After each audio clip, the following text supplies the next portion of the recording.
Welcome to the Plant-Free MD podcast with Dr. Anthony Chafee, where we discuss diet and nutrition and how this affects health and chronic disease, and show you how you can use this to optimize your health and happiness, both mentally and physically.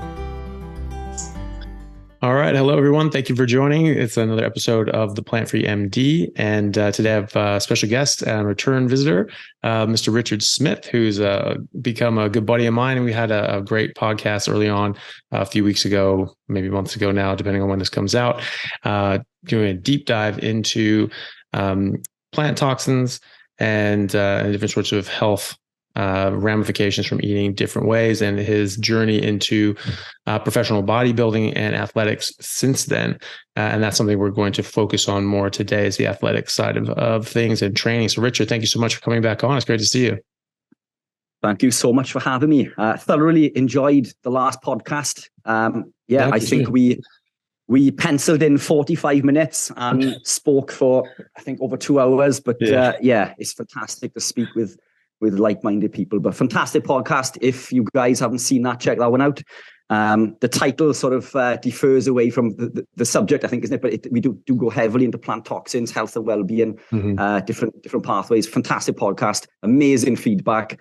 Thoroughly enjoyed. And I'm sure that this one is going to be just as informative and enjoyable. Yeah, absolutely. So for people who may not have seen the last episode, or for those who have, you were a professional bodybuilder and you went through naturally. So you were the British champion, I believe, in pro division, and that's a tested competition. And then you went on to win the European Championship, and I believe that was natural as well. And then and at that point, you sort of switched gears. So maybe tell us how that was, going through that and training as a carnivore and competing against all these other people, doing the classic, eating a whole, bunch of pasta and carbs and things like that, their bulking phase and cutting phase, and how that was for you, why you decided not to go on and pursue that, and why you switched gears, and then tell us about the what you were talking about before this, about the 3 pillars of health and performance. Fantastic. So I decided to compete. I began, I won't go into too much detail about the journey, but super long story short, I adopted a ketogenic lifestyle. I was still consuming lots of plants. At the time, my spinach and don't shout, my spinach and kale smoothies with my turmeric and black pepper. I was considerably healthier than I ever was prior to that. But I had noticed that I had managed to lose a considerable amount of weight, 107 pounds to be precise. But I was building lean muscle mass, a considerable amount of lean muscle mass, which I was told was impossible without carbohydrate. So I decided to prove how powerful this lifestyle was. I felt that I'd found a secret that nobody else was talking about, that was completely different to any other diet and lifestyle that I'd ever seen before. So I decided to enter an amateur men's physique bodybuilding competition, which everybody begged me not to do it because they knew I suffered severely with anxiety and depression. And I used to struggle to leave my house. That's how difficult the anxiety was. So the thought of walking onto a stage with hundreds of people was something that was unthinkable at the time. But I did. I came second in that comp. I went back a year later, competed again as an amateur, and then I came third and second in 2 different categories. The year after that, I went back and came third, but I was awarded pro status. And I think in that federation, I'm one of only 2 athletes to ever be awarded pro status on a 3rd place. Nice. Went back, fantastic. It was so close between us. Now my frame is small. I'm only 5'9". I'm incredibly small framed, and when you see the picture behind me, I look absolutely humongous. But bodybuilding and men's physique is an illusion. So you look bigger on top, and it's the ratio from the waist to the delts and the back. Obviously, I'm considerably smaller now because I've gravitated away from that. But I was never humongous by any means. But I used to compete in age category, and I used to compete against bodybuilders who were 6'2", considerably bigger than me, and just as wide. So if I was stood behind them, you would not see me. But I used to win on ratio and condition, and that's what bodybuilding is. It's almost an illusion. I was as a keto athlete, I had a tremendous ability to strip to below 3% body fat. Wow. My skin was almost transparent, super vascular, and my ratios were incredible. When I was competition ready. And that's how I used to win. So I went back, I competed, I came second as a pro. And the year after that, I went back and I beat the gentleman that beat me that year. And I became British champion. 2 years after that, I went on to the European Championship, which I'd won. I wanted to go the year prior. I did not go. I was invited, but I did not go because I was unvaccinated. And I was unwilling to take a vaccination to go. Probably a controversial subject, but I didn't want to become vaccinated, so I missed that opportunity. So I decided to defer it for a year, and I went a year later. I won that just about. I entered 2 categories. I won one, and I came second in the other, which is brilliant. Following that, I decided to come away from it, and for a number of reasons. One, bodybuilding is a lonely sport. It involved me training at unsociable hours by myself. We do stupid things. When you're in pursuit of a goal, I will work the hardest that I can, and I will use every tool that's available to me in order to achieve that goal. And being ketogenic was that main tool for me. As the progression went on, it might have been just before the British Championship, I gravitated into a carnivore lifestyle. I understood and learned about the effects of plant toxins, and I learned that broccoli and spinach was not serving me. So I became carnivore. I noticed that I was even healthier and fitter than I was prior to that. That said, when I won the European Championship, for me to progress on from there, I felt that I would have needed to have gained a considerable more mass to compete at the next level. And I was competing in tested and non-tested federations. And the reason for that is prize money and prizes were always better in the non-tested. Now, I have nothing against bodybuilders or athletes who are using supplements. I don't understand enough about it to form an opinion. But it's not something I wouldn't hold it. Within the bodybuilding community, the majority of bodybuilders are supplementing, and that's a decision that they have made for their career, and that's fine. For me to progress on that road, I felt that I would have needed to have supplemented, and it's not something that I wanted to do. Again, I'm not against it, but it just wasn't the right fit for me. So I decided to come away, because it would have meant for me to have built that extra mass naturally. I probably would have needed to have taken 5 years out of competing, 5 years of not competing, and training is a long time in your life to commit to something that is, to be honest, a thankless sport. I had this image almost of competing, building up to such a standard that I would win a big competition, and I would come home from this competition, and that there would be, a fanfare of people outside my house, friends and family. Oh, amazing. And I remember driving home, and I was, elated that I had this trophy and I won. And I pulled up at my house, and there was nobody there. Nobody cared. It doesn't mean anything to anybody else. And the people within the sport resent you because it's a competition. So it's almost, I achieved something that I cried on stage. I was so emotional because it's something that, I was training at midnight some nights in order to achieve this goal. I was doing things that other people wouldn't do in regards to nutrition and, restricting from certain foods. And I love the food that I eat, but quite early on, it does take a bit of time to get used to just eating steak and eggs, and the dieting to get to sub 3% body fat is incredibly difficult, and it hurts. It's hard. It's nothing worth having comes easy, and I pushed to the extremity, to the point where, I felt unwell. Competing is not, it's not healthy, but it was fit for purpose. I wanted to achieve a goal, and I achieved that goal. But in the end, I realized that my family, didn't enjoy me competing because I was always away. I was always training. I never had much time. I have a little girl who's 8 years old. I'm married. So I've got a family, and every opportunity I was training, or I was doing something in preparation for comp, or I was traveling to compete. So I realized that the people closest to me are becoming hurt, or we're drifting apart. I didn't see friends and family, and the people that I'm away competing with resent you because you've just beaten them. So everywhere you go, there are people that either do not care about what you've achieved, do not care about the level that you have gone to, or resent you for it. And it's and that's not to put anybody off competing, because I'm so glad that I did it. It's one of the biggest achievements in my life, and I'm super. It's something that I never imagined was possible, because coming back to the last podcast we did, I am not genetically gifted.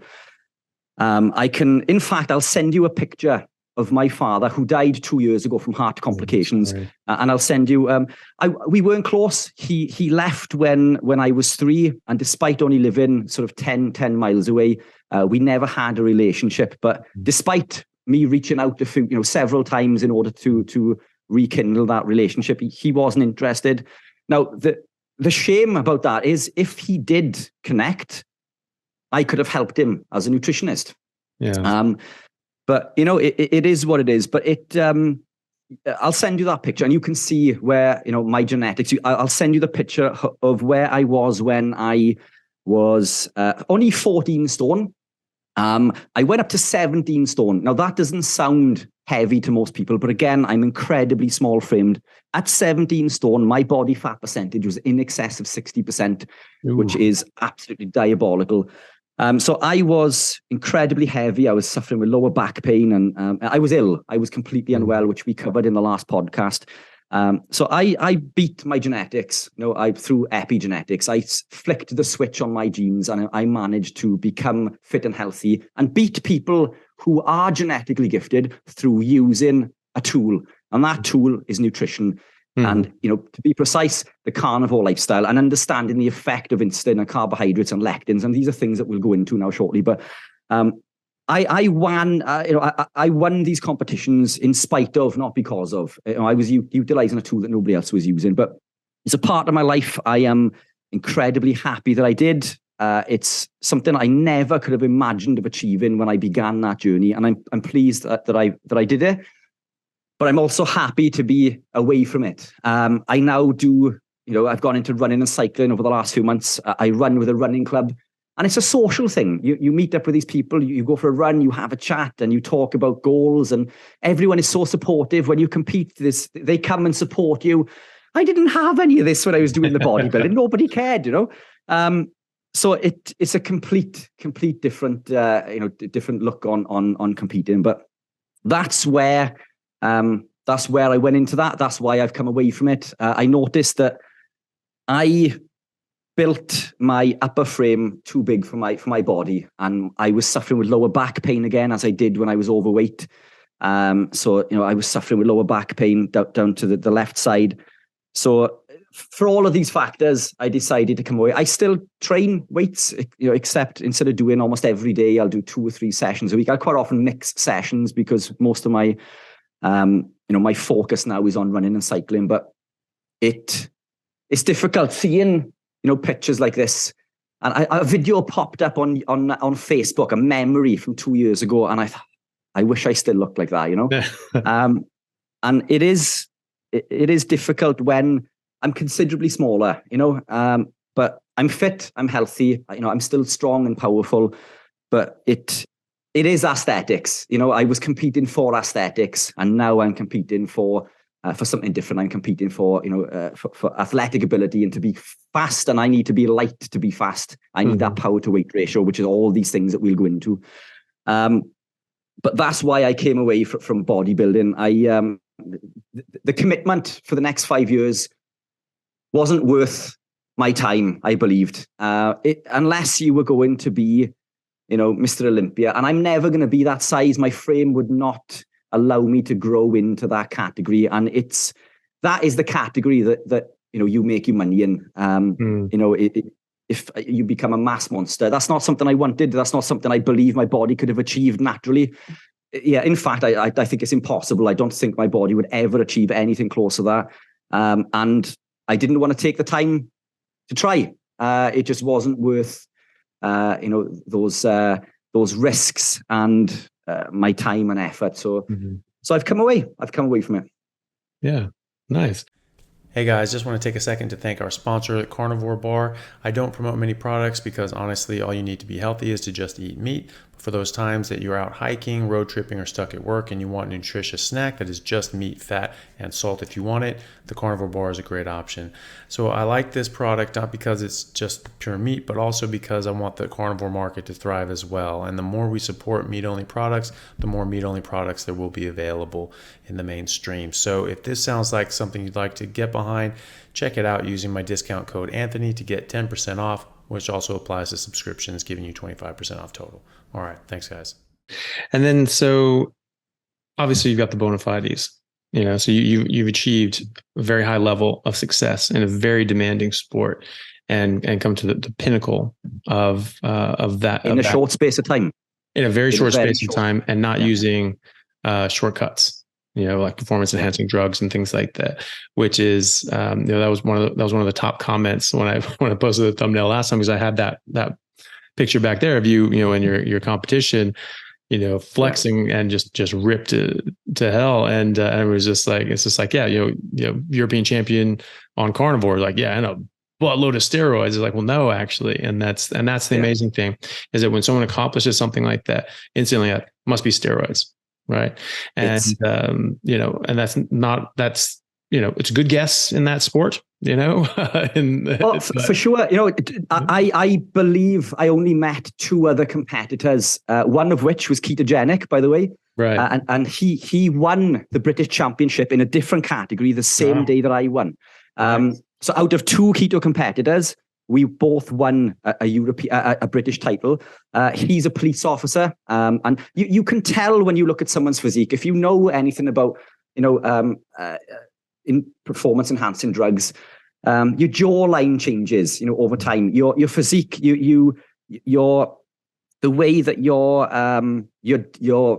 traps appear, you hold more water. And I think anybody that's involved with that sport, you can generally look at someone and hazard a pretty good guess if they are supplemented. But if you saw me on stage, and in fact, I'll see if I'll find a picture. I'll send you a picture on stage of one of the competitions. I'm not big, I'm not big. I'm incredibly small, but I won because of my ratios. And I think you can tell. I think, anybody that is involved with the sport or anything can tell by looking at something that, it is unsupplemented. And it was achieved through diet and through the science that you and I are going to go through in this presentation that I put together. But yeah, there's things that people don't understand in regards to nutrition, and but it makes perfect sense. It makes perfect sense. Yeah, that was always a thing too. I get accused of that all the time. Just like looking, he's on steroids and this, that, and the other. And the funny thing is like a lot of those pictures that they're saying that I'm clearly on steroids for, like literally hadn't been in the gym in months. And it's like, okay. Of all the pictures, like that's the one, like when I'm not actually doing anything. And then people would say that, but they'll hear those sorts of things and be like, well, if you look at the traps, you look at this, you look at that, and then they'll sort of hear that and they'll paper in basically whatever. And like, I love working traps. I don't know. That's the most rewarding lift is shrugs, because you can go up in weight so quick. I was able to put on 45s on each side. So go up 90 pounds a week, every single week. I got to the point where I maxed out the entire bar, and I'm just shrugging this huge amounts. And the plates are all clinking together. Go. And people are like, well, what the hell? And they're like way bigger than me, going like, how that, and I loved that lift. So I always had just massive traps because I worked the hell out of my traps. Like like disproportionately. Like that was just my favorite. That was just always my favorite lift. And you know, but I've never done that stuff. I've never needed to. And the athletes that I work with, and I've seen, and even just the patients and normal patients that I work with on a daily basis who go on carnivore, the difference in their testosterone is remarkable. And their growth hormone and IGF and all these sorts of things, they improve so much. And in not that long of a time, like obviously a lot longer than, a needle in your ass. But, in the grand scheme of things, taking 3 months, 4 months, 6 months, and your testosterone goes up by 30%, that's massive. That's massive. Huge. And all the other hormones are coming up proportionately as well. And then some more than that. So Ryan Talbot, who I've had on the podcast, I just spoke with him again. He was NCAA decathlete. He went carnivore, and then on his second decathlon, he ended up winning the Big 12 competition. Went to nationals, got All-American honors as a carnivore. And they tested his testosterone before he went carnivore, and he just wasn't really feeling well, just wasn't feeling great. And he's just like, oh, there's something wrong, there's something off. And they tested all of this stuff, and like, no, everything's fine. We can't see anything wrong. He's like, yeah, well, something's wrong. So keep looking. And so we found carnivore and tried that, and then felt amazing, and all his health improved dramatically. The next year, so it was 1 year later, and he's training his ass off. He's doing everything right. He's sleeping right. He's now eating right, and he's working very hard. At a NCAA 1 level. And they tested his testosterone again, and it went up from, it was like 730, which is good. It's good. It's really good. And it went up to 1150. Right. Wow. And so, it didn't double, but it, went up, a solid 60%. And to the point that his doctor's like, yeah, you might actually have to get tested for that. We might actually have to take a look. And then like the next week, he got randomly selected by the NCAA to get tested for steroids. And of course, he was negative for that. So he passed. And, but that's just a testimony to this, is like, you don't actually have to do that. Like, you just eating properly, which is crazy. You were able to achieve something that other people who, by what you're saying, were genetically more gifted than you, that they needed steroids to achieve, and you still beat them. That's how powerful this is. You can actually get your hormones up better than if you were taking steroids, right? To a certain degree. Obviously, you take a lot of steroids, but you're not going to get it all in proportion. You're not going to do it healthfully. It's not going to be something that you can sustain and maintain long term and can provide you health for decades and decades and decades.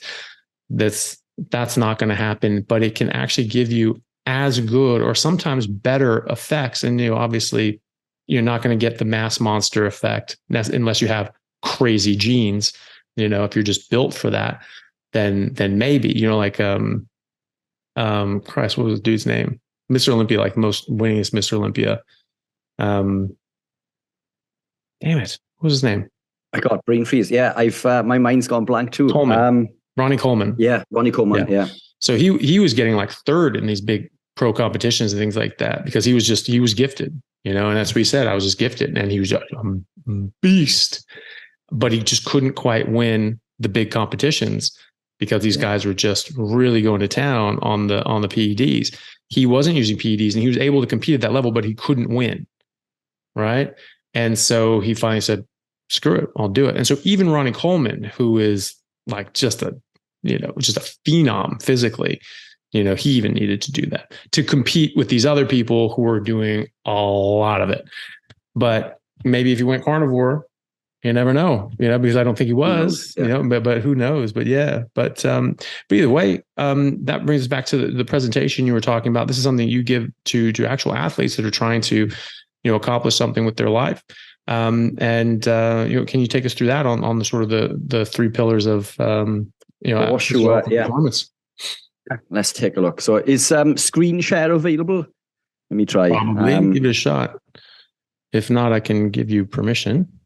Yeah, I think you may need. Are you able to? Does it say screen share anywhere? Yes. Host disabled. So it says disabled currently.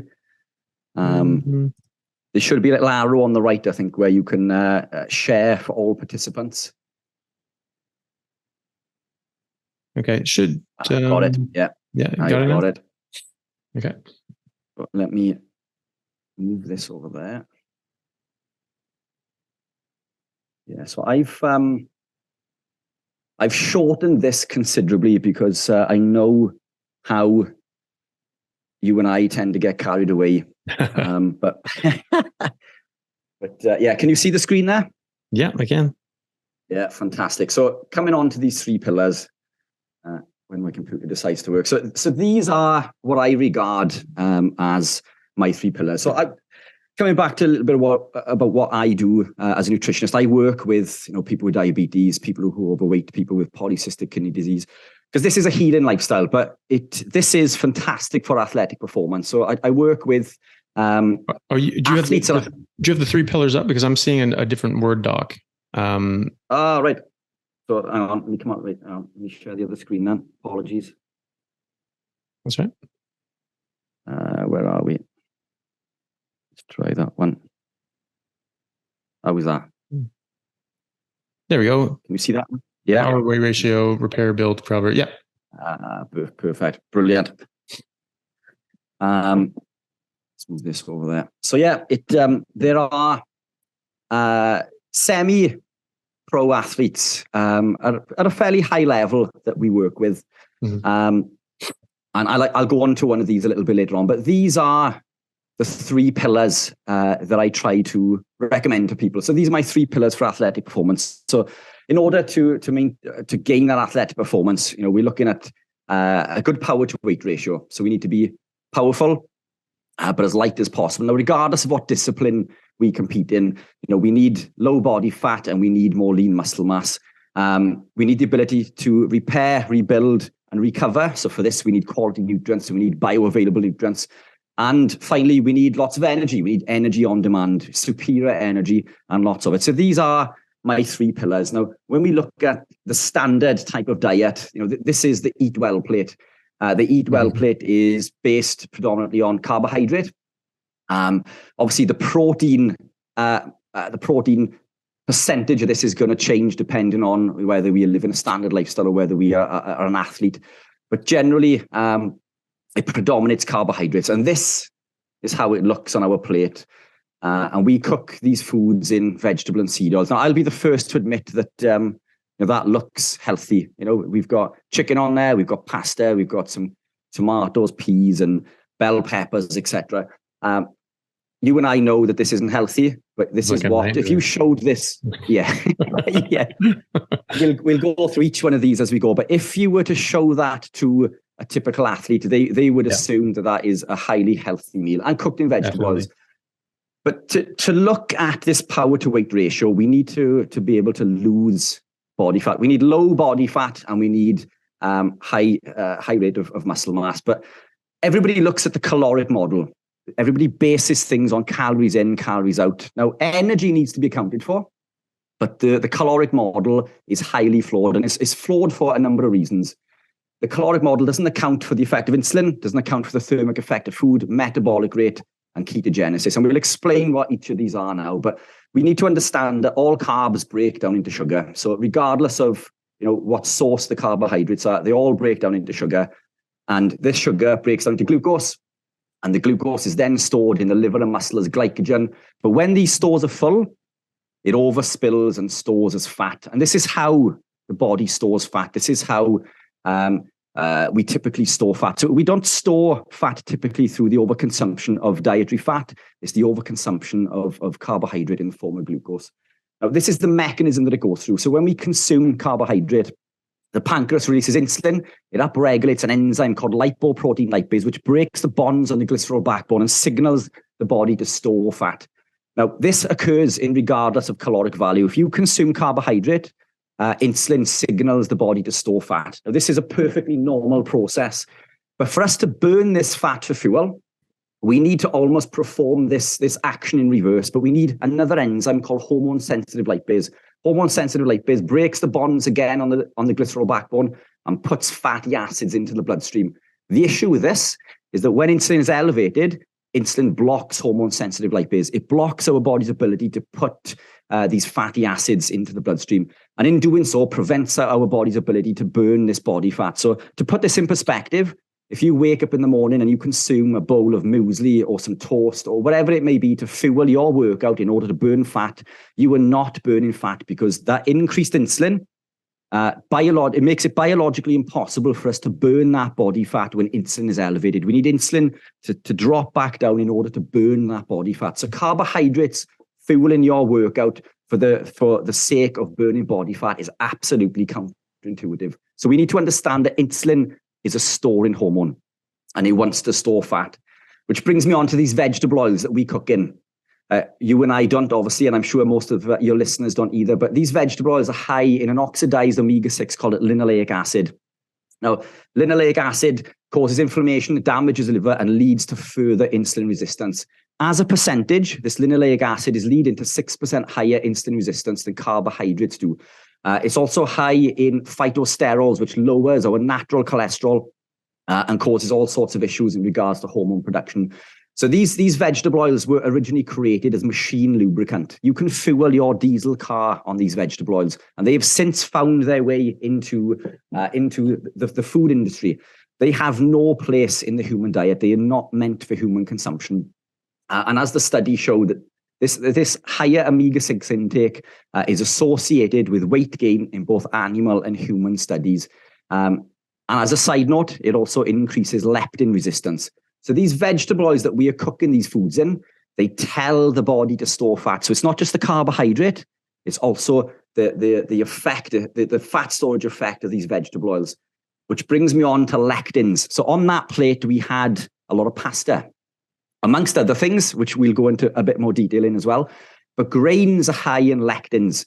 Lectins bind to insulin receptors and they signal the body to store 5 times more fat than insulin does itself. So to put that into perspective, if we had a bowl of muesli, which contained 100 calories, or a piece of steak, which contained 100 calories, the fat storage, the insulin effect of that muesli or bread or pasta, and the lectin effect of binding to those insulin receptors is signaling the body to store 5 times more fat. So all of these factors are breaking down the whole caloric theory. It's not the calories that govern whether we gain or lose weight.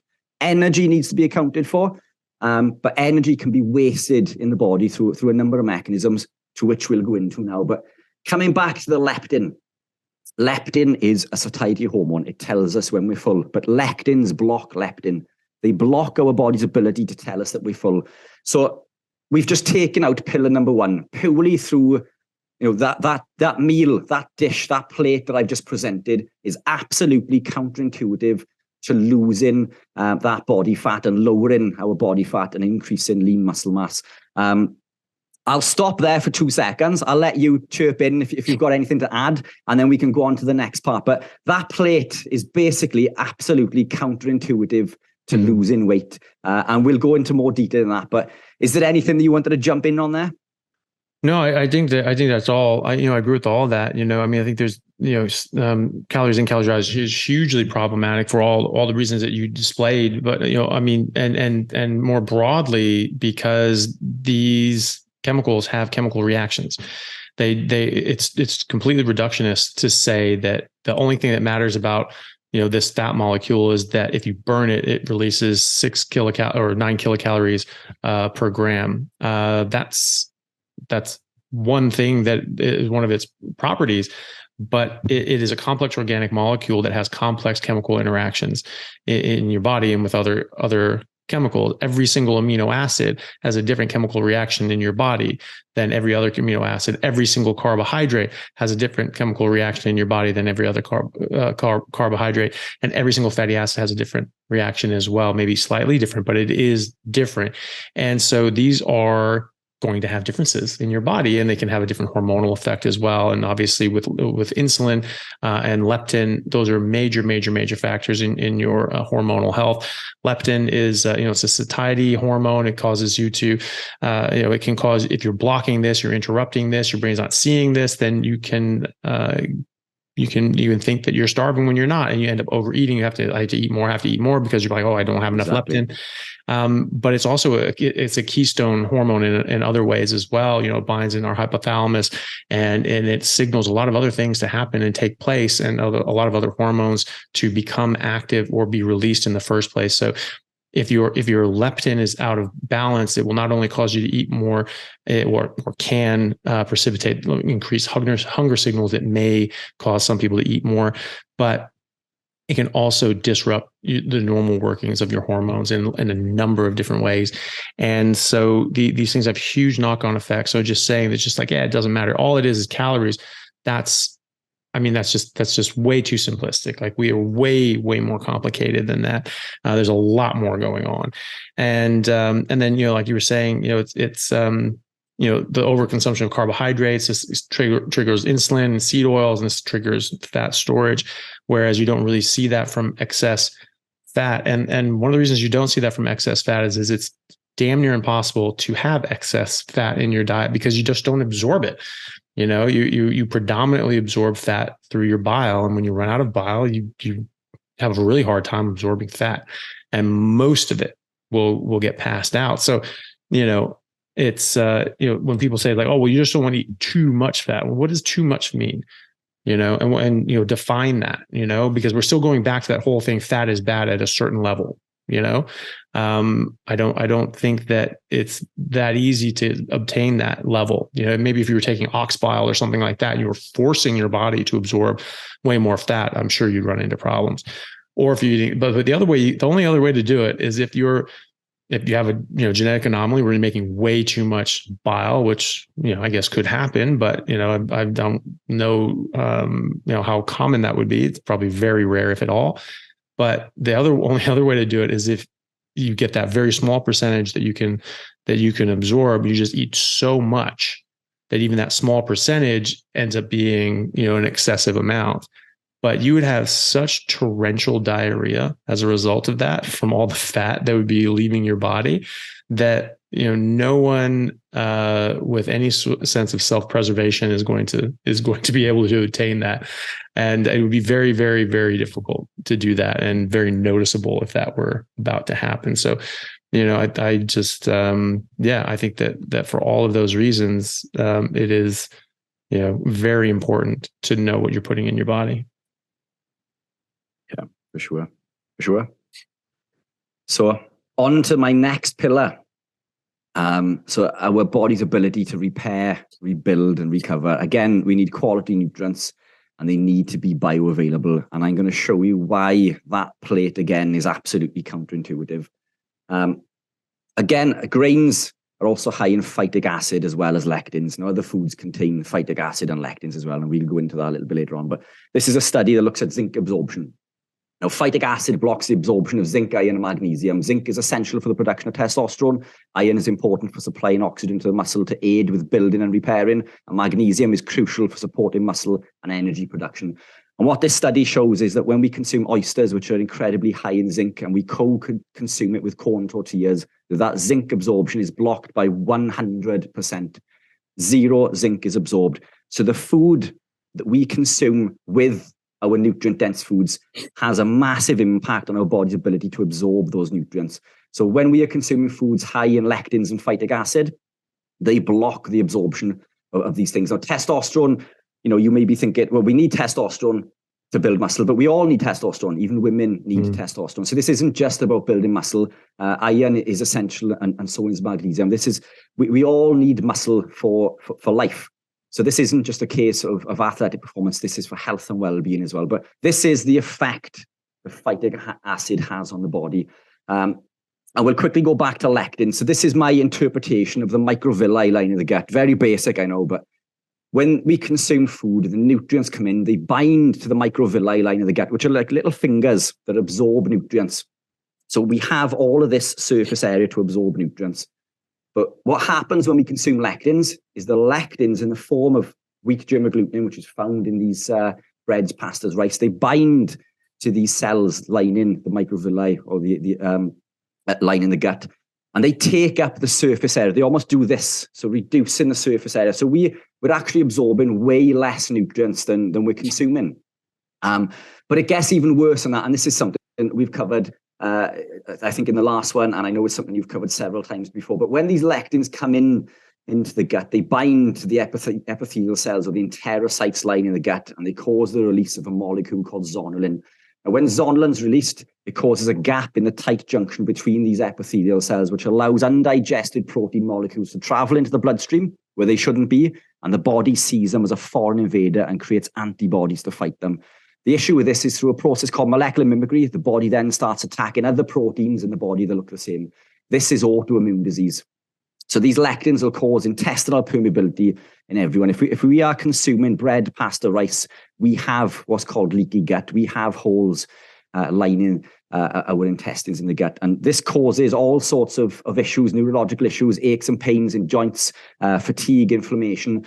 So this is absolutely counterintuitive to healing and repairing and being fit and healthy. So grains are detrimental to our health. So by consuming that plate that we just showed that contained pasta, which is a grain, but we'll go on to the other ingredients on that plate as we go along, because that plate of pasta, the pasta was not the only food on there that contains lectins, and I'll explain why a little bit later on. But that plate is absolutely counterintuitive to repairing and building, because the lectins and phytic acid on that dish is blocking the absorption of those amino acids and those fats that are found within the protein. That chicken on that plate is the most nutrient-dense food on that plate. And I would argue that the chicken, as nutrient-dense as it is, isn't the most nutrient-dense food anyway. So, I mean, we would replace that maybe with beef, for example. But that plate is absolutely counterintuitive to athletic performance, because it's blocking our body's ability to repair, rebuild, and recover. Which takes me on to. Would you like to jump in there, Anthony, before I move on? Yeah, well, I mean, it just, and the list goes on of all the different sorts of anti-nutrients there are, different ways that plants will block your digestion, block your body's ability to absorb food, protease inhibitors in wheat and soy and many other plants that will block your protease enzymes from your pancreas, so you can't break down protein anyway. So even though you have perfectly bioavailable meat, if you're eating that in a sandwich, say, you're going to get these protease inhibitors, and that's going to disrupt your body's ability to break down meat even. So, when you eat meat with other things, it actually changes the way your body can digest and absorb and deal with them. And some people, when they say, well, I have a problem eating meat, I get upset stomach, I get bloating, I point that out to them. And then when they actually try eating just meat on its own, they find that, actually they don't get any bloating. They don't get any problems. And that's because they're actually absorbing what they're eating. It's not getting to their the bacteria in their gut and causing problems and gas. And there's so many more. I mean, even just the nutrients just not being available in plants. You can have a lot of iron in spinach, but we're not getting it. There's a lot of niacin in corn, but we're not getting it. And so and all the glucose that's in fiber, that is completely inaccessible to us. And that's on purpose. The plant is binding these nutrients in ways that are hard to break down chemically, so that animals don't profit and benefit from eating them, because they don't want you to profit and benefit by eating them, because they don't want to die. They want you to go eat something else and leave them the hell alone. And so not being able to absorb their nutrients and access what's good about them as living creatures is a survival benefit to plants, as well as these different direct toxins and inhibitors as well. And that all has to do with bioavailability. It all comes in. Yeah. Definitely. Absolutely counterintuitive. I was speaking to a client of mine recently who disagreed with what I was saying, because, coming back to a point you said, that whenever they eat meat, they have an upset stomach. Yeah. And I said, well, what do you mean? He said, well, I had a steak sandwich. It's like, well, yeah. Is it actually the steak or is it the bread? Yeah. So yeah, this is a case of people confusing the foods that they're eating and blaming the wrong food. Steak or beef, animal proteins are the most nutrient-dense foods on the planet. It's not the animal proteins that are causing the issue. And think about that too. If something is bioavailable to us, it's 100% bioavailable to us, we're near that. That is obviously what we're biologically more predisposed, designed to eat. If you're eating, plants, we're not able to break these things down. We're not able to detoxify these things completely. We're not able to access all the nutrients.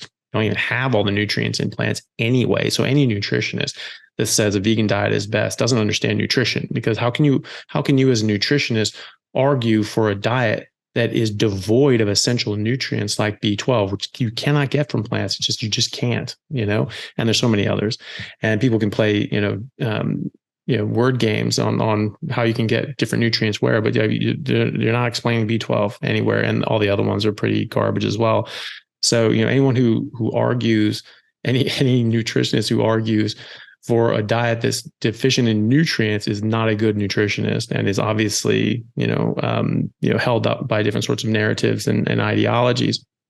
So, if we're designed to eat something like every other animal on Earth, that's going to be the thing that's most healthy for us. And if something is completely bioavailable to us versus something that's not completely bioavailable to us, maybe it's partially, maybe it has some poisons, maybe they're not that bad, but there's something there that we are not fully adapted to. We're not adapted to it, right? So that's not our biologically appropriate diet. End of story.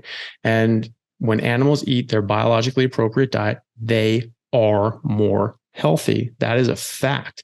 And, I'm sure we'll have more and more studies that can prove that, but that's what we see in every other animal on this earth. And there's no reason to suspect that humans would be any different. You look at the rates of chronic diseases in native populations before they were introduced to Western food, it was zero, essentially. And so, Weston A. Price did a big study on that sort of thing. And it goes back hundreds of years to different anthropologists and explorers. So if you're eating what you're designed to eat, what you're biologically designed to eat, you're going to be more healthy. You're going to, for all those different reasons, because you're going to get all the nutrients, because you're not going to get anything bad with the nutrients. You're not going to get bad with the good. And if something is completely bioavailable, you have to think, well, maybe we're designed to eat this. Maybe we're more adapted to eat this. And if something is not completely bioavailable, something has some toxins that we aren't fully adapted and capable of disarming, then that means that we're probably not biologically designed to eat that thing. So there's just some things to think about. Those are just facts, and you can piece those together the way you want to. I piece that together, meaning, in the way that, well, why don't we eat our most bioavailable food that has no downside to it, which is fatty meat, and avoid the things that we aren't perfectly adapted for. That, for me, makes a bit of sense as to how the most appropriate way for our species to eat. What's biologically appropriate for your species is what you're biologically designed to eat. I mean, that's just definitions, definition in terms. Makes perfect sense, doesn't it? It's so simple that it almost seems too easy, but yeah. It is. This is what I don't understand when I speak with vegans and vegetarians about, having to get nutrients from different sources or having to supplement with things. Now, supplements don't work as well as people think. We are consuming a supplement in all of these different supplements, which aren't real. They're not real vitamins and minerals. They quite often come from plants. They carry low bioavailability. They compete for absorption, meaning very little of them are absorbed. Iron, when you take an iron tablet, most of it comes out the other end. This is why, everything turns green. The body isn't absorbing vitamin C in a supplement form. Is ascorbic acid. Ascorbic acid is one part of vitamin C. That is just one part that makes up vitamin C. You can't get vitamin C through one item, one part of that. And in order to do so, the body will take these other 5 parts, I believe, from other parts of the body in order to create that vitamin C, which leads us devoid. So these supplements, vitamins and minerals, they don't work, and it makes you question, why do you need to supplement when a piece of steak contains every one of those things in a highly bioavailable volume? It just makes perfect sense. It makes Absolutely. Perfect sense. Yeah, for sure. So energy, obviously, when we are competing as an athlete, energy is really important. This is a big topic that comes into play.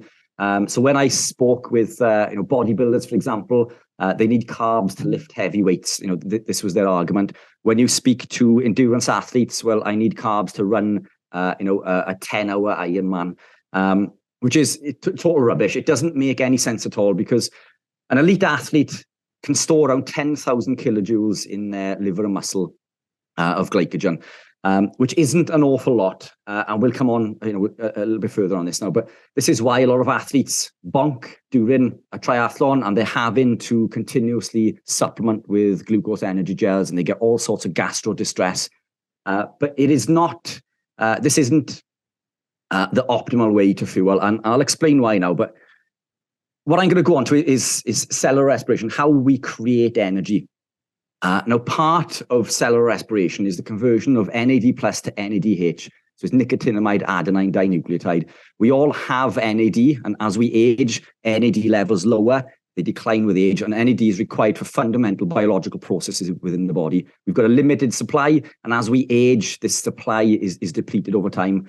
Low levels will lead to chronic degenerative diseases such as cardiovascular disease and certain types of cancer. So NAD is super important. A lack of NAD would lead to fatigue and weight gain and metabolic syndrome.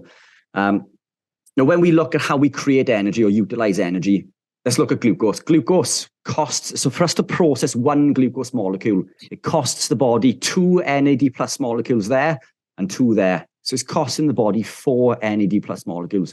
For us to process ketones in the form of beta hydroxybutyrate, it costs the body 1.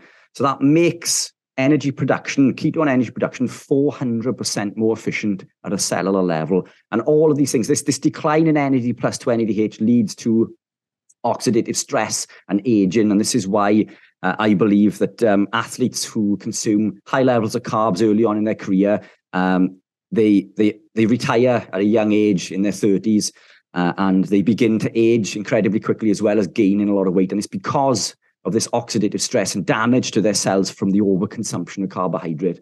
So let's look at that again. So an elite athlete can store 10,000 kilojoules. A ketogenic athlete can store 150. That's 15 times more energy in stored fat than we can store as a carb athlete in the form of glycogen. So we've just taken out all of the pillars. And we'll go on to some of the mechanisms behind energy now, but it is absolutely counterintuitive as an athlete, whether your endurance or strength, to supply your body with an energy system that you need to keep topping up, that keeps crashing, when you can supply the body. I work with elite athletes, and I've got a really good one to show you a little bit later on. Some of these guys compete in Ironman for 10 to 14 hours, depending on their ability. And yeah, which is incredible. And some of these athletes I've been working with were fueled on nothing other than water and electrolytes for the entire event. They did not, and fasted. They did not eat before the event. They did not eat during the event. All they consumed was water and electrolytes for the entire event. Now, this is a 2.4 mile swim, 112 mile bike ride, and a marathon. And no fueling at all, which is absolutely phenomenal. The carb athletes taking in these energy gels, having to stop in the toilet, because they're suffering with gastro distress from consuming 120 grams of carbohydrate every hour, which is not good for your digestive system. They constantly need to be refueling with this energy source, with this quick release and energy source, when ketones supply this superior energy, which is 400% more efficient. So this plate that we looked at in the beginning, we've got the pasta, high in phytic acid and lectins. We've got the tomatoes, high in lectins, the peas, high in phytic acid and lectins, the bell peppers, high in lectins, the spinach, high in oxalates. That plate is a plate full of anti-nutrients. The most nutritious food or item on that plate is the chicken, and most of those nutrients within that chicken are being blocked by the other anti-nutrients on that plate. That plate for health and athletic performance is absolutely counterintuitive. So as the caption on the right says, so if this isn't the answer, what is? It was simple, and it's almost too simple. This is the magic elixir. This contains every vitamin and mineral that we need, not just to survive, but thrive. It contains everything that we need, from vitamin A down to zinc, choline, creatine, carnitine, carnosine, taurine. Everything that we need is found in red meat. And within this carries other benefits, because protein carries a high thermic effect. So coming back to pillar 1 in regards to losing this weight, Protein spends a large portion of its calories to digest, absorb, and process, around 25 to 35%. Carbs is 5 to 10, and fats is 0 to 5. So if we look at that image that we looked at the beginning of the macronutrient split of the carbohydrates, proteins, and fats. Now, if we were to swap the volume of carbohydrate to protein, but not change the overall caloric value, the thermic effect of that additional protein could allow us to burn an additional 380 calories per day. And I know we said it isn't the calories, but this is energy in the form of heat. We are wasting energy that we have eaten through doing nothing other than swapping out carbohydrate for protein. Coming into this low carb, carnivore, or ketogenic lifestyle, we also increase metabolic rate. So this is a fantastic study that looks at low carb, moderate carb, and high carb. The study was isocaloric, which means everyone was on the same calories. And what the study shows is that the low carb group increased metabolic rate to the sum of 278 calories on average compared to the high carb group. So when people say it's all about the calories, it's not the calories, it's what we are eating, it's what we are consuming. Going low carb increases metabolic rate. Consuming more protein increases thermic effect.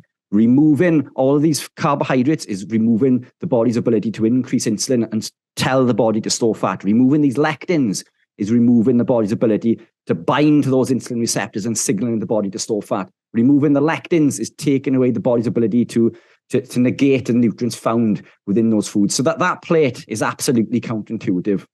And now we've gone low carb. The glucose in the form of glycogen is now released from the muscle and is now sent into the bloodstream. And now we're able to become ketogenic, which we're in living a carnivore state. And this simply means that being ketogenic is our natural metabolic state. It's the metabolic state we're born in, and it's the metabolic state that we've evolved in our entire existence. Now, that should tell you everything that you need to know about being carnivore and ketogenic. This is the way that we are meant to live. This is how we spent our time hunting and catching our meals. We were in a ketogenic state. We did not spend days consuming carbohydrates every 2 hours throughout the day, which is the typical sort of bodybuilding diet, isn't it? Every 2 hours to get the protein in. We went days sometimes without food. Going days without food would put us into a state of autophagy, which is cellular repair and regeneration. And this allows us to increase the body's ability to heal and repair. And by doing so, we increase testosterone and human growth hormones. So fasting increases testosterone and human growth and carries a whole other host of benefits, as well as brown fat activation and lipolysis and ketogenesis. But when we do this, the fat cell now releases those fatty acids into the bloodstream. It's sent to the liver converts them into ketones, and these ketones are sent to the mitochondria in the cell for us to use for energy. And this is how a ketogenic athlete or someone living a keto carnivore lifestyle gets their energy. And the beauty from doing this is that a state of low insulin and elevated ketones or a ketogenic state activates uncoupling or increases the activity of UCP1, uncoupling protein 1. Now, this signals our stored fat to act in the way that brown fat does. So I'm sat in front of you. My body is literally wasting energy. My fat cells are literally just burning energy. So energy or heat needs to be accounted for. But the caloric intake that I have consumed is not an accurate gauge by any means, because I now consume well over the caloric value that I used to when I was consuming carbs. Some days I consume between 4,000 to 5,000 calories a day, and I still maintain single-figure body fat. Whereas when I was consuming carbohydrate at 2007, I would gain weight or fat regularly. Every week I would gain a pound or two. Now, these ketones, we're breathing them out and we are peeing them out. The beauty of this is that ketones supply superior energy. Carbs is an inefficient energy source. So what I used to find when I was working for an engineering company before I began working for myself, my energy was spent spiking and crashing throughout the day. So I'd wake up in the morning, I'd eat a bowl of cereal with a banana because I believed it was healthy. So in effect, I was having sugar with my sugar. And then I was hungry. So 10 o'clock in work, I'd have a cup of coffee with a biscuit. And then that would work for a while. And then I was hungry again. And lunchtime, I'd have chicken and pasta because that's healthy, right? Well, it isn't, you know. I was soon hungry again and then crashing. Then I was eating cakes and crisps at 3 o'clock. My day was spent spiking and crashing. And come 3 o'clock, If I could not get my hands on food, I would have hunted down a small child just to eat something, you know. And steal his lunch money, I'm sure you were going to say. Yeah. But you become hungry on carbohydrates. Now, I do become hungry living a carnivore lifestyle, but I never become hungry. And I get to the point where I think throughout the day, I could do with eating some steak. I'll get pulled to one side with a call, an email, a consultation, whatever it may be. 10 minutes later, I've forgotten about it. That is out of my head. I am no longer hungry. I have forgotten that I was even hungry.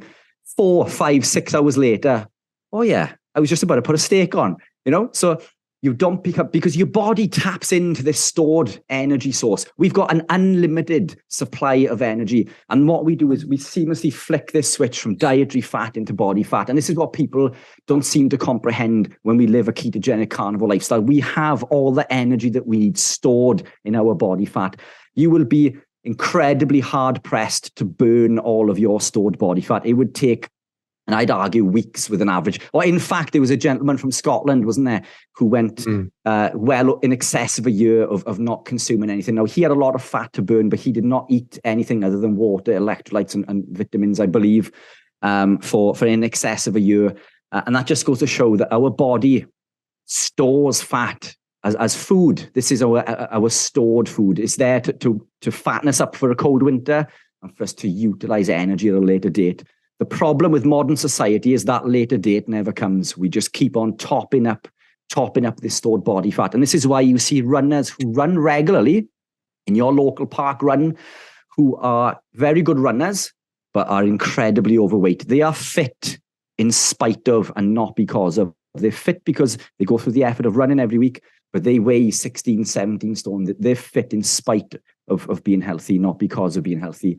So these ketones supply superior energy at a much higher level. These ketones will bleach the blood-brain barrier when glucose can't. And you don't get these spikes and crashes. You almost get this like little subtle wave that isn't so severe. So you can literally go days and days and days. And if for any of you who have done extended fasting, you'll probably find that day 2 and 3, your mental clarity increases. You actually have more energy on day 2 and 3 than you did on day 1, when you were still consuming food. So ketones are the superior energy source. Now, when it comes to athletic performance, there's a few arguments in regards to why ketones will not work. One is, and you get this from powerlifters and bodybuilders, well, I need carbs to lift heavy weights. Mm-hmm. Well, when you're lifting heavy weights, you're doing 1, 2, 3, maybe 5 reps. Now, you were not hitting the glycolytic energy system, which is where the carbohydrates come into. When you were lifting heavy weights, you were using the PC system, the phosphocreatine energy system. This lasts typically between 10 to 13 seconds, depending on whether you're supplementing with creatine or whether you were consuming lots of meat. But the PC system does not use glucose. We do not use any carbohydrate to lift heavy weights. So when you become ketogenic, as long as you are having adequate sodium, and sodium is found in the foods we eat, or we can add sodium through pink Himalayan or Celtic sea salt or some form of salt. This is not going to, it may impact those lifts initially as your body's adapting. So typically we'll drop off the edge of a cliff, but this will soon upregulate as the body adapts. But strength quickly comes back. Now, to put this into perspective, I am incredibly small. I trained with bodybuilding for years and years and years. And I was going to go into powerlifting before I decided to do the running and cycling. And the reason is that I work with a powerlifter who is number 2 in Britain in his category. And I am strong. I was stronger than he was. Maybe not now because I'm not training so much. At 75 kilograms. So what's that in pounds? Let's work that out.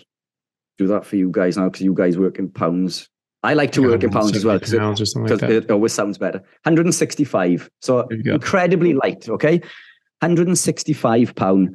My top bench press is 165k. Nice. So in pounds, my top bench press is 363. My top squat isn't as impressive, but my top squat was 190k. So that's 418 pounds. And my deadlift was 230. So that's 506 pound. Weigh in, 165k. So my power to weight ratio was pretty good. Yeah. So in my age and weight category, you know, I would have done pretty well within the British competitions. I decided to go into the running and cycling, but it just goes to show that no, I do not consume carbohydrate yet. You know, for my size, you know, that's fairly strong. You know, I think, you know, there's a lot of people in the gym that are quite shocked when you're pushing, you know, those sorts of weights on the bench and squat and deadlift.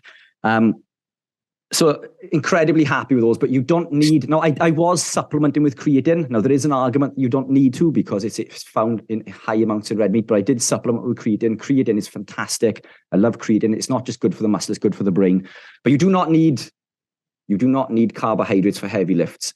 Now the aerobic system, which is our long distance stuff, we're tapping into fat stores. So that's a no-brainer. You know, we know that fat and ketones is superior on that. Now, the only question is on the glycolytic energy system, which comes into question for those high intensity bouts. So maybe someone on an Ironman who's on the bike, who needs to push up a hill and really give it some, they believe that they need carbohydrates to tap into their energy system, but we don't. Being ketogenic or keto adapted carnivore, the body upregulates the lactic acid system. So what happens is the muscle will build it up with lactate, and our muscle will send that lactate to the liver, and the liver will convert it into glycogen and send it back to the muscle at a higher rate, arguably, than a carbohydrate athlete. So, and you did hear me correctly. Despite consuming carbohydrate, we have the ability to fill our muscles with muscle glycogen. So if all of this is true, why do we all believe that being carnivore and ketogenic is a load of rubbish? And it's because this is what the studies show. So these are two studies. These studies show that these studies compared what they classed as ketogenic athletes to carb athletes. And they did show that the carb athletes outperformed the ketogenic athletes by a long margin. But these studies were not done on the proper grounds because it takes time to adapt to become ketogenic. It takes time to upregulate certain systems and enzymes within the body. And as we know, this can be as long as 6 months. The people within those studies had been ketogenic or consuming fat for as little as 3 weeks. They were not supplementing with any electrolytes. They had poor salt intake, and their diet with, as far as protein and amino acids, were incredibly low. These are all things that we need for life, not just athletic performance, and they were devoid of all of these things. So those studies, you know, I question to a high degree. But as we adapt, we adapt our body's ability to upregulate the carnitine palmitoyl transferase pathways and the MCTs, the monocarboxylate transporters, not to be confused with medium chain triglycerides. When we upregulate these systems and enzymes within the muscle, we become a lot more fat adapted. Our bodies can supply this energy to the muscle at a much higher level, arguably, than carbohydrates. So it takes time to upregulate these systems and enzymes and pathways. And this is what's shown in this study. This is a famous study by Jeff Olek. And this study shows that I think this was done on muscle biopsy level. So they tested the athletes at a muscle biopsy level and tested glycogen levels. And what they found is that the keto adapted athletes who had adequate time to adapt contained equal levels of glycogen in the muscle before, during, and after an event compared to the carbohydrate group. And it's a famous study, and I know it's one that gets thrown around a lot, but it's always worth repeating. Now, this is part of fat oxidation, the rate that we can utilize fat for fuel. And the keto adapted athletes increased fat oxidation by over twice as much as the carb athletes. But we saw this in the first study, in one of these studies. But their body's ability to utilize that fat wasn't high enough. They could not perform at a high VO2 max. But in this study by Jeff Olek, they showed that we can upregulate these systems and these enzymes, and we can utilize our VO2 max at a much higher rate. And this is what this shows. And I've got a cracking slide to show you a little bit later on in regards to an athlete I've been working with. But the high carb athletes had at very low rates, of fat oxidation. But the keto adapted athletes were still able to metabolize fat at an average rate of 1 gram per minute of 82% of VO2 max. Now, one of the athletes I've been working with has blown this out of the park in real terms. which I'll go on to now. But yeah, so this basically, despite these marked differences in fuel between low carb and high carb athletes, there was no significant difference in resting muscle glycogen levels. Just adds further weight to the fact that we can upregulate this lactic acid system and provide our body with glycogen as well as ketones. So we become dual fueled. We can tap into our ketones. We can tap into glycogen stores. So we can still hit these high intense bouts that we need to power up those hills. And what is this one? This study included high-level endurance athletes from triathlon, cycling, and marathon who were put through endurance, strength, and high-intensity interval training. And these are the results from this. So the low-carb group improved their time on average by over 4 minutes, and the high-carb group improved by 1.13. Peak power output increased in the low-carb group by 0.8 watts per kilogram, compared to a reduction in 0.1 with a high-carb group. And the critical power test, peak power decreased in the high-carb group, but it increased to the sum of 1.4 watts per kilogram in the low-carb group. Now, all of these, to me, this is evidence at the highest level that we can compete when we are adapted. And this is exactly what I've seen with an athlete that I'm working with. I've removed the gentleman's name just in case he didn't want to be known. Now, this is a guy who is semi-professional. He has competed in France. His father came to me recently, who is a doctor. He is a fellow PHC ambassador. He's living a low-carb lifestyle, and he wanted his son to gravitate into being keto carnivore and become a better athlete. This was, I believe, only 6 weeks in to becoming keto or carnivore. And he was invited to compete in France at a pro level. So he went, and we can see there. So he traveled 165 kilometers. The moving time was nearly 4 hours. He was pushing out 387 watts, which is, for anyone who knows anything about cycling, that is absolutely incredible. And if we look at the right-hand side, his peak performance, his max heart rate is 200. His average heart rate for that entire event was 181, which means he was running over 90% of his VO2 max for nearly 4 hours, fueled by nothing other than his own body fat. So it is there in black and white. Now, this gentleman, I have asked if he would be interviewed and if he would come on and talk about his experiences. Unfortunately, he's looking for sponsor. He's looking for sponsor within the cycling community. The cycling community is heavily carb driven. The sponsors are all carbohydrate companies. Excuse me. And he fears that by doing so, he would diminish any chance of finding, a sponsor. Which is, it's a shame, and that is but this is the reality. This is the reality of professional sports. There are people who are ketogenic and carnivore at the highest level who are not telling people. And why would you, if you were an elite athlete performing at a high level, why would you tell your competition what you were doing? Yet we all still believe that bowl of pasta and rice before and after event is actually what they're doing, and I question that. But then this brings me on to strength and power. Again, I just give you my interpretation and my own experience in strength and power. But this is a study that looks at ketogenic athletes in elite artistic gymnasts. And this shows, despite a significant fat loss, that the athletes did not lose any muscle, strength or power, but they were able to lose fat. So without carbohydrate, we are told we cannot build muscle. But this study shows, despite the lack of carbohydrate, protein, in particular the amino acid leucine, activates mTOR enough to stimulate muscle protein synthesis, and further co-ingestion of carbohydrate did not increase muscle protein synthesis. So extra carbohydrate did not increase muscle protein synthesis above adequate protein. And this study shows the same. But guess what does increase muscle protein synthesis? Protein consumed with fat. Now, I've put a piece of steak there and butter, but that steak is all you need, because that steak contains the fat.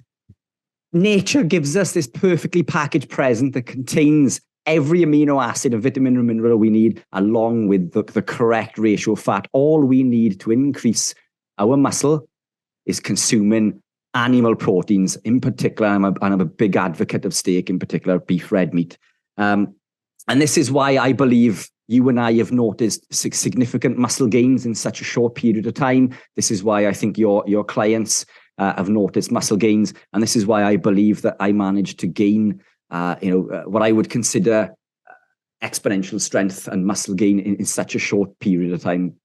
And it makes perfect sense. So these are two things that highlight the amino profile in sirloin steak compared to kidney beans, the amino acid profile. And we know that animal proteins are far more nutrient dense as far as amino profile. And then there's a snippet there from Paul Saladino's book, a fantastic snippet which shows every vitamin and mineral compared with blueberries and kale, two so-called superfoods compared to animal proteins. And you can see just by that glance that more of those nutrients are found way higher in animal proteins. Now, this is based on 100 grams, but you wouldn't consume 100 grams of beef. You would consume 500 grams of beef or 1,000 grams of beef. So these figures can be comfortably multiplied by 5 or 10, but we'll play it at its own game. And we know from previous conversations in the last podcast, plants do not contain vitamin A. They do not contain retinol. They contain beta-carotene, which is a precursor that needs to be acted upon by an enzyme called BCMO to convert it into the active form of retinol. Animal proteins contain massive amounts of retinol. B vitamins, super low in plants. Cobalamin B12 is non-existent, as you said earlier, in plants. Vitamin C, yes, is high, but you don't need as much vitamin C when you're a keto or carnivore because they compete for the same metabolic pathway. They compete for absorption, carbohydrates and vitamin C. So when you lower carbohydrates, more vitamin C is absorbed. Vitamin D, we cannot get this from plants. We get this from animal proteins in the sun, and arguably more beneficial from animal proteins. Vitamin K, we cannot get from plants. We get this from animal proteins. I said this in the last podcast in the UK. Kale is stamped with this stamp that says high in vitamin K. Kale does not contain any vitamin K. Kale contains vitamin K1. The human body needs vitamin K2. Animal proteins, choline, creatine, carnosine, taurine, all of these things that we can only get from animal proteins.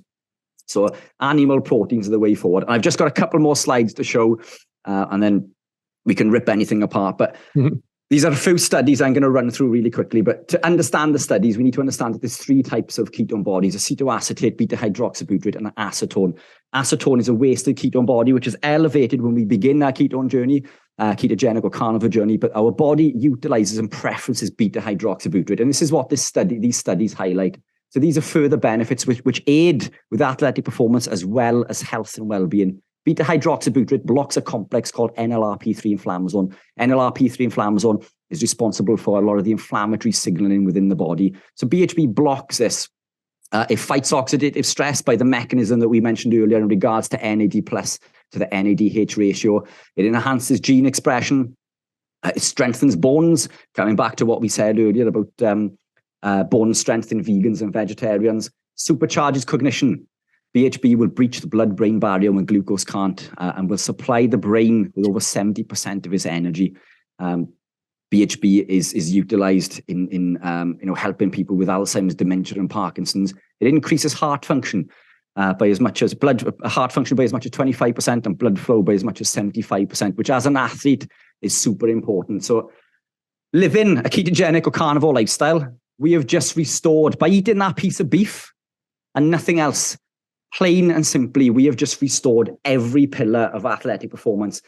There's an argument for other ergogenic aids, which we can go into now, but that base of that beef is everything that we need and nothing else to increase athletic performance. It's more to do with the things that we are taking away. And again, if living this way is so good, why does everybody else believe that it isn't? And it's confirmation bias. Everybody else says it's true, so it must be. Everyone else is telling you the carbohydrates are key, and this is a complete fallacy. And what makes you think no one else is doing it? There are elite athletes all over the world who are living a ketogenic and carnivore lifestyle on the QT. And again, that cyclist that I'm working with, is a borderline pro. He's going to turn pro, no doubt, and he's going to smash the scene. And I'm hoping as he develops in his career that he'll come out and say, this is what I've been doing, and this is who I've been working with, because it's people like this are going to spread the word. But before I finish my rant, my final thoughts. So in my opinion, and as the research tells us, eating the way that our ancestors did, living a ketogenic carnivore-based lifestyle, consuming lots of saturated fats, proteins from high quality grass-fed animal sources, while heavily restricting or completely removing processed foods, grains, plants, vegetables, and seed oils high in oxidized linoleic acid, and utilizing ketone bodies by living this way in the form of beta-hydroxybutyrate is the best way to improve our health, well-being, and athletic performance. And that is it. That is, yeah. So I'll shut up now. That was great, man. No, that's awesome, man. I think that's so important for people to hear and understand, especially athletes. There's a lot of people that are coming to this to lose weight or to regain health, possibly both. It's other people that are like, well, this looks great, but is this just to lose weight? I don't need to lose weight. I'm an athlete. Do I need all these sorts of things? I have to eat. I need to worry about my performance, especially people that are trying to excel in school so that they can maybe get a college scholarship or turn pro, or someone who's already pro. They're like, well, I can't mess with this. This is how I feed my family. And that's very understandable. And so going through this and going through the actual data and the actual science and looking at studies that actually compare what we're talking about, people that are keto adapted, fat adapted, like Professor Noakes from South Africa, he's done a lot of this stuff and shown, again and again and again that exactly the same thing, that, once you're keto adapted, fat adapted, you have the same output potential. And then he switches groups and then, so, okay, we're going to keto adapt these guys. And then, the keto guys, we're going to eat carbs again, keto adapt those, and then see, yep. Okay. Yeah. The output didn't come down. So that's, that's proof of concept there. And as you say, you have 150,000 kilojoules of energy available versus 10,000 with glycogen, right? So incredible. Yeah. I mean, that's just a no brainer. If you're able to put out the same output, and I would argue you put out more. I've always been able to put out more in that state. And you can, even if you were just doing the same amount, you can sustain it and maintain it for much longer. And your hormones work better, and your body works better, and your physiology is better, and your inflammation is down, and you're not having all these other sorts of chemicals getting in the way. Even if it's just a little bit, even if it's just a bit of sand in the gears, it's still not optimal. And if you're trying to optimize your health and performance, this is what you have to consider. And especially for the athletes, especially for people growing up and trying to develop their body to optimal levels, getting the most out of their genetics that they possibly can. And then doing the most with that they possibly can. You need to think about optimization. It's not good enough to just say, well, the good enough treatment. It's like, well, these are your kids. Like, why would you not want the best for your kids? Well, vegan diet, plant-based diet, oh, that's pretty good, and they're doing all right, and they're hitting their milestones, and their height and weight and head circumference is all really good. It's all the top percentiles. It could be better. It could be optimal. Why would you not want optimal for your kids? If there's anything in there that can harm them, if there's any advantage to doing it another way, I don't think it's ethical to go for the good enough solution when you're talking about the future of your children's lives, the entire future of your child's life. None of us developed to our genetic potential. None of us did, because we didn't eat the way that we were designed to eat. And, our brains aren't as big, our bodies aren't as big and strong and powerful and fast. And that's it. There's nothing we can do about that besides optimize where we are right now. But kids are different. Kids you can do something for, and they can grow bigger, stronger, smarter, and and they can have a better life as a result of that. Potentially, obviously, what they do with that afterwards is remains to be seen. But this gives them the best that they can possibly achieve genetically, give them, optimize their development from a genetic point of view, optimize their performance, both mentally and physically, optimize their physiology and health. So they're not worrying about health issues all the time. They're not taking a whole bunch of medications that give them headaches and side effects and nausea. They're not missing school. They're not missing class. They're not missing work. All these things compound and they build up over years, and so you just take all of that out. You just eliminate it. And now all you have to do is focus on living your life and achieving your dreams and your goals.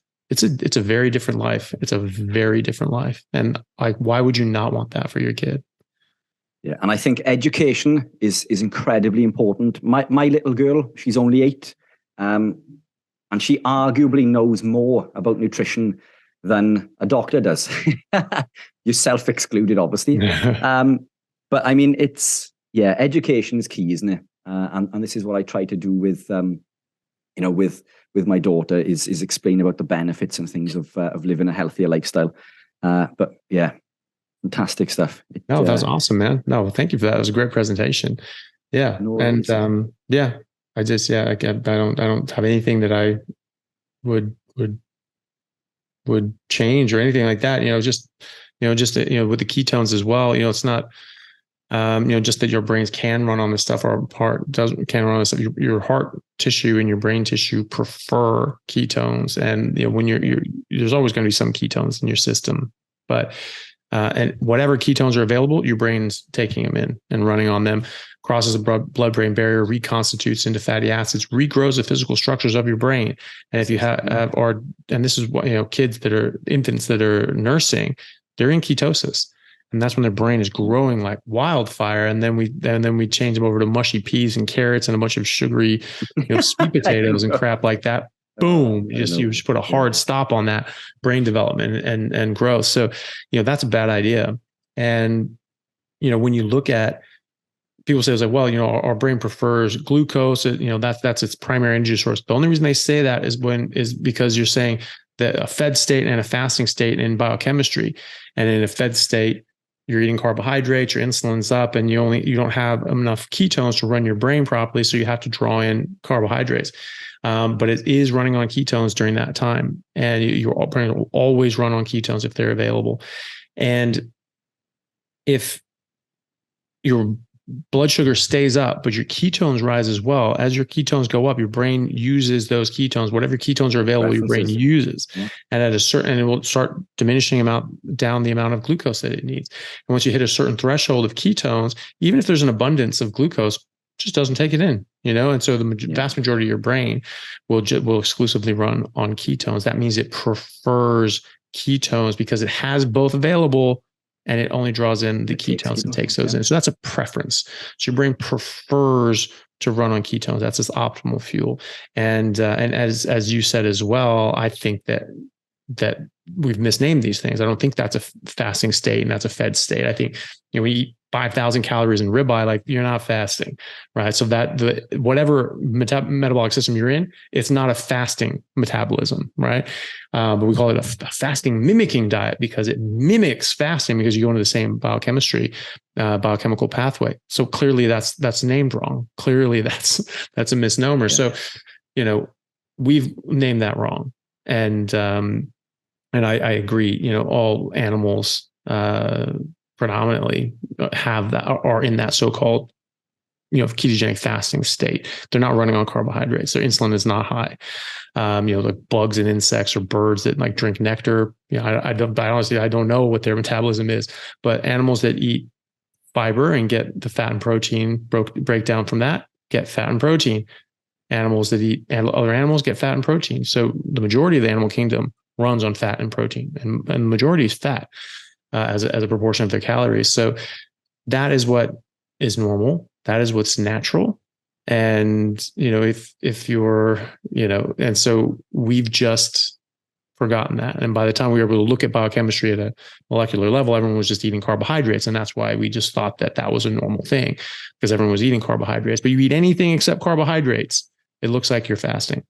So obviously we need to sort of rethink that. And I totally agree that those have been switched around. Our primary metabolic state is one without carbohydrates.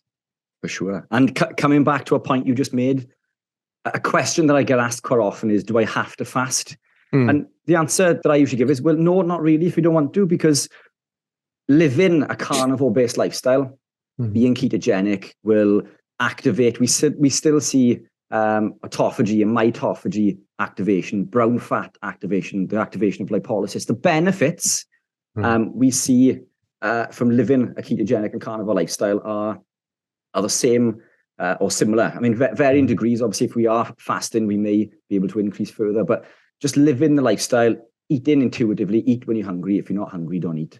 But I'd be interested to get your opinion on, so one of the things that I get asked regularly with the athletes that I work with is everyone's in pursuit of being dual fueled. So when can I start putting carbs back in? Because that is a place that they get to, right? Okay. So they become to a point where I'm now metabolically flexible. When can I? And it's almost like this drug is calling them and they're on this pursuit of when I'm ready to start eating carbs again.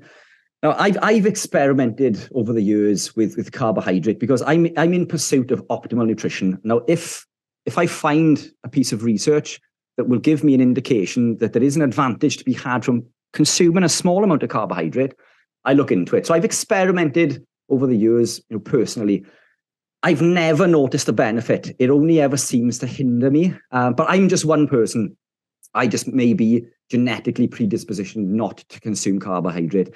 But in your experience, is there an avenue or a time where maybe an athlete that you've been working with might benefit from carbohydrate? Or do you believe that the upregulation of those monocarboxylate transporters will allow us to upregulate all of these systems and enzymes and enable our body's ability not to utilize carbohydrate and perform at that high level without putting in any carbohydrate?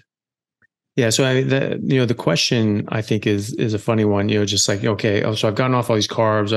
My metabolism's tuned up. I'm working out. Everything's getting better and better and better and better and better since I got rid of the carbohydrates. When can I go back and start eating the carbohydrates? It's really screwed me up and it was not as good. That's like saying it's just like someone who had lead poisoning because they were drinking, water from leaded pipes, and they had lead poisoning. They got them off of that and they got them chelated and everything like that. I'm like, wow, I feel great now that I'm not drinking leaded water and I don't have lead poisoning. So when can I go back to drink leaded water? When can I do that? It tastes super good. And obviously I need it. Lead's good for you. Like it's sort of funny, because like they've just said, like, I feel better now. I'm doing better now. My performance is better now. When can I go back to doing that thing that wasn't as good? Never, well, I mean, it depends, do you want to win or not? I don't know. It's up to you. Do you want your body working, to its optimal, to its best? Then no, you can't go back to doing that. If you did go back to doing that, you're going to be more insulin sensitive. You're not going to preload insulin. So right at first, your blood sugar is going to go up, but then you're going to start making insulin. It's going to go rip into your muscles and your body, but then it's done. Then your insulin's up, and then you've just shut off your body's ability to mobilize any energy. And then you have to keep refueling. Why is that a benefit? Why wouldn't you just keep pushing yourself? And the harder you push yourself, the more your body is going, the more your demand is. This is demand driven. Gluconeogenesis is demand driven. It's not just like, well, this is what you've got and that's what you can work with. That's what carbs are. You eat that amount of carbs, that's what you have to work with, right? And then it runs out and it's over. Whereas in a ketogenic state, sky's the limit. The harder you push yourself, the more your demand increases and the more your body responds. And so there's going to be a limit in how much your body can produce, but that will be better than anything you're going to be able to eat. So you're going to be far better off staying the hell away from that stuff. I don't think that there is an advantage. Now, people want to do that and they think that gives an advantage for some reason. I've spoken to some people that professional athletes, they felt great on a carnivore diet, but they get sort of playing like a longer game. They get like an hour into it and they get just really bad leg cramps. And I'm like, okay, that's sort of, I'm getting into the fourth quarter, of like an AFL game, and it's just like, I'm getting burning leg cramps. I can't do that. Like, I got to finish the game. And so they find that having a bit of carbs helps prevent that, and so, but there's workarounds and things like that. So that's why they sort of would do that, so maybe they find that there's something that's helpful in those very specific cases. But if we're just talking about athletic performance and energy mobilization, I don't think that it's an advantage. I have never felt better, worked better, performed better than when I just absolutely don't have any carbohydrates at all. And I'm just eating fatty meat and drinking a lot of water. And a lot of the athletes that I'm working with now, their performance is getting better and better and better and better and better and better and better. And, some of these guys are, like Ryan Talbot, the decathlete. He's getting ready to go to nationals now. He just got second in the Big Ten competition this year again. So, massive, massive, massive results from a guy who only started doing the decathlon last year, right? And so, Incredible. So huge. And he was saying that it's just like, he said to me, he's like, this is going carnivore has turned me into the athlete I've always wanted to be. And he's just getting better and better and better. And he's actually found, talking about weight to strength ratios. He's finding it's like, it's too easy. He's like, it's too easy for me to put on muscle. It is way too easy for me to put on muscle. And so now I'm getting too big, too muscular, and I've got to like actually tone it down in the gym so that I don't pack on so much beef because, he's like, I need to stay fast. He's lean as hell. He's just packing on pure lean body muscle mass. And so, that's a problem a lot of people wish they had. And his performance is just getting better and better and better and better as an athlete. And he's like, now the only bottleneck for me is the technique and the technical issues. There's 10 events and I haven't been doing these events, for the last, 15 years, like a lot of these other guys have. So I'm catching up, but athletically, he's just killing it. He's like, there's nothing, I've no limitations athletically right now. It's just coming down to, improving my technique. So that's where you get at an elite level.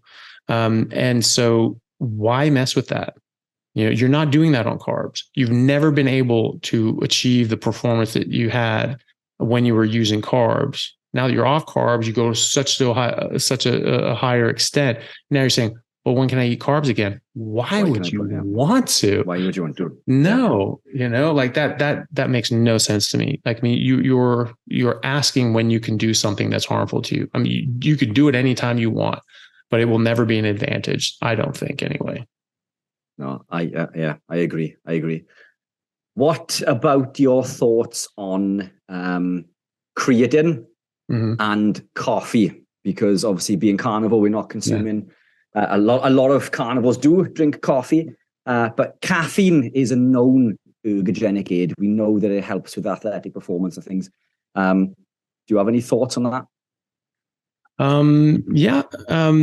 So with creatine, like you said, there's quite a lot of creatine in red meat, especially, and I almost exclusively eat red meat. So I think I get quite a lot of creatine. I've never been a big creatine taker anyway. Like when I was in high school, I did try it. I never necessarily noticed a huge difference, but there's a lot of other things going on when you're going through puberty and teenaging and things like that. So I guess it depends on what people are going for, and if they feel they need to meet a certain amount of milligrams of creatine a day, maybe they want to add in a bit more. I think for most people's purposes, and certainly for my purposes, I think that the amount of creatine that I get in my food is great. And I've never been able to put on muscle more easily. I'm in my 40s, and it's easier to put on muscle now than it was in my 20s. It's crazy. And so caffeine and coffee, the only, people say is like, well, I'll drink decaf because caffeine's not great for you. It's like, well, there's 150,000 other chemicals in coffee as well. It's not just the caffeine. And, and then doing decaf, right? They either have to steam it so you don't get all the caffeine out of it, or they use formaldehyde, and that does get all the caffeine, but it doesn't eliminate all the formaldehyde. So, it's 6 of one, half a dozen of the other. So, so there are things in coffee objectively that we know about. There's different lectins and tannins and phytates and oxalates and things like that we know objectively can cause a problem and are the reason that people like you and I have stopped eating other vegetables. So, if we're sort of, going down that route and saying, well, I'm not going to eat lettuce for that reason. Why would I be drinking coffee? There's not necessarily like a lot of studies showing that coffee is bad for you. In fact, there's some that say that it's beneficial in a number of ways, and caffeine as well. But there aren't really any studies in lettuce either. There are in spinach and a lot of other things as well. But there's not necessarily a study for every single, food item that you have. And so, but just because some, evidence doesn't exist doesn't mean that it's not out there to be discovered. And so how I think about it is objectively, there are these things in there that I choose to avoid, and I avoid other things for the same reason. So, just for the same reasons, I just avoid coffee. And I have tried coffee. I've never really been a big coffee drinker anyway, because it never actually made me feel good in the first place. And when I've, since gone carnivore and tried coffee again, I normally don't get sore after I work out, which just pisses people off to hear that. But I don't. And you can do the same thing. Just try it and you'll see. But when I drink 1 cup of black coffee, I'm sore for 2 days.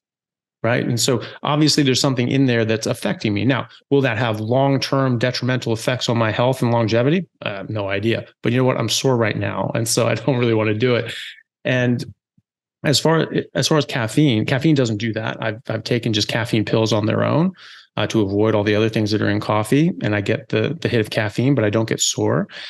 But I get an initial hit of energy, and I feel better, and then I pay for it.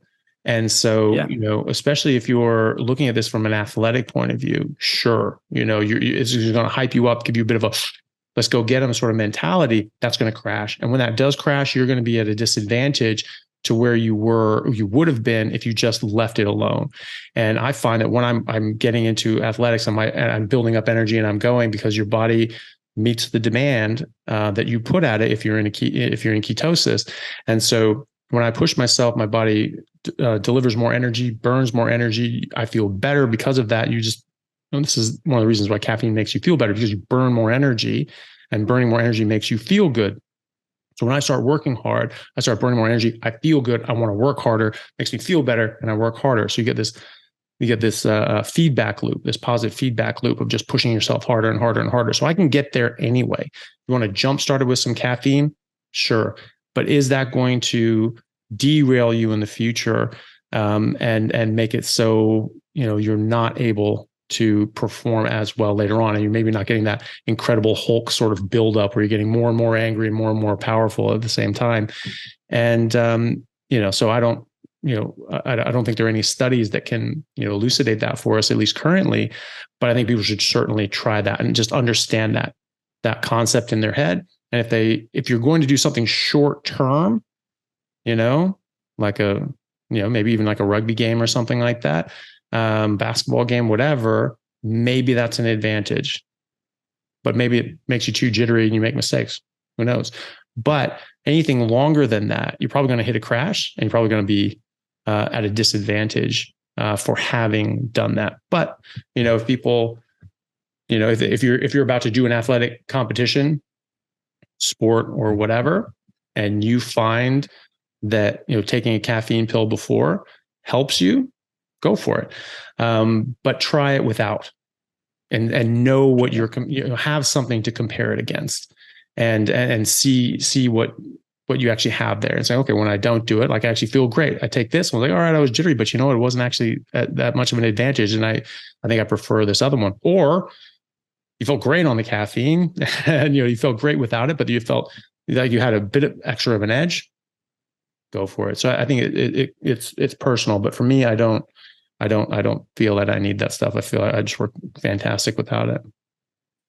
Perfect. Fantastic, Anthony. Pleasure chatting as always. Awesome, man. It's great to get into the weeds. Yeah, fantastic. Thanks again for having me on. Massively appreciated. No, not a problem, man. It's an absolute pleasure as usual. And thank you very much for taking us through that. That was awesome. So hopefully all the athletes out there that are sort of on the fence and thinking about this, they'll be reassured by that and know that they can do this safely, and it will be a massive, massive benefit. You talk about how people say they don't want to give the game away. They've got an advantage and they want to keep that advantage. And this is why I try to stress this to people. Hey, this is a huge advantage. You want to be able to perform and excel at a sport from, school age onward. This is it. This will give you a huge leg up on all of your competition.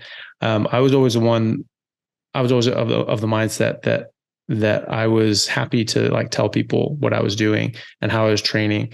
And it was just like, yeah, because like I was confident that I was going to work harder than them anyway, and I was going to beat them anyway. And I wanted good competition. I didn't want to win because, the best players didn't show up.